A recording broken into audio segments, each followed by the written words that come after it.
Hey, what's up? Welcome back to the Mustang build. Today I'm working on the passenger frame rails, or frame rail.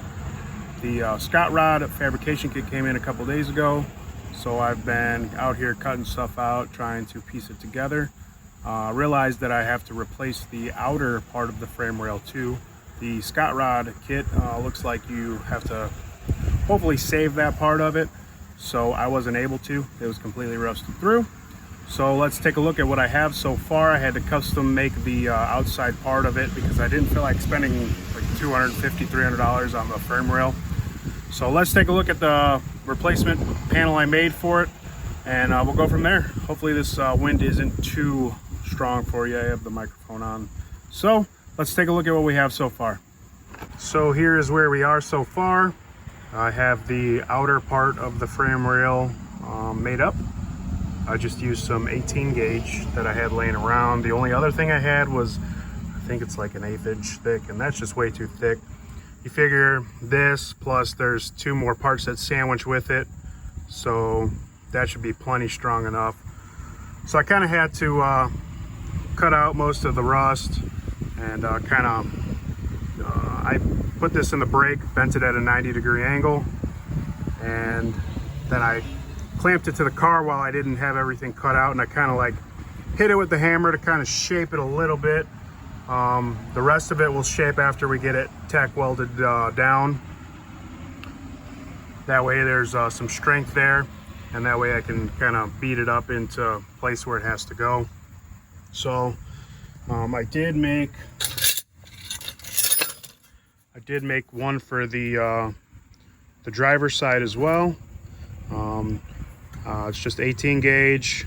I put it in the brake I bought from Harbor Freight, bent it all at a 90-degree, and then I clamped it. So here's the other side. Luckily, it's still pretty much in place, so I was able to clamp it in and kind of hit it in spot in place. I don't know if I'm going to replace it because it's pretty solid, but yeah, that gives you kind of an idea of what it took to make the kind of bends that it needed.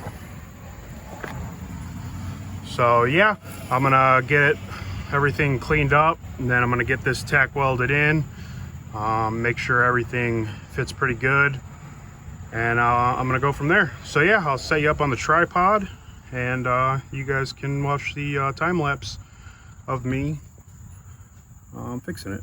So yeah, I'll set you guys up and we'll get to work.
All right, this side is welded in as best as we can get it.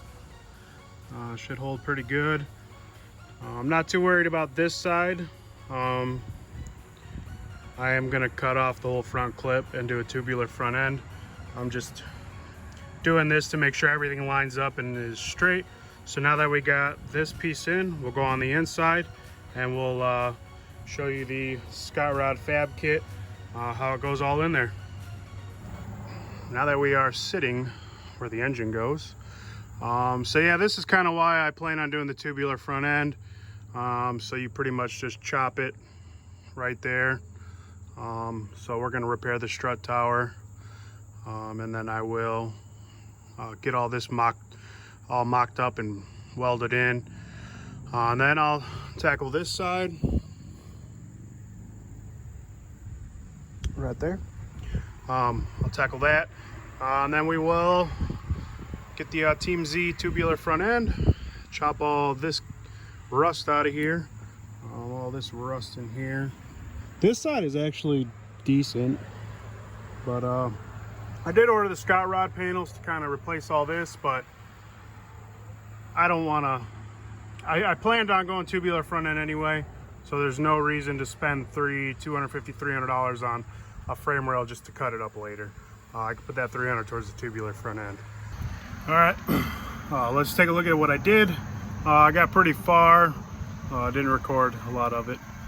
There's a lot of Scott Rod Fab kits up on YouTube, so we'll take a look at what we got so far. So that's what we have so far. Just got to get the top piece in, and then I got to get the top piece and then the bottom plate that kind of butts up against the inside of this frame rail and connects the two frame rails. So yeah, we'll tackle that in the next video.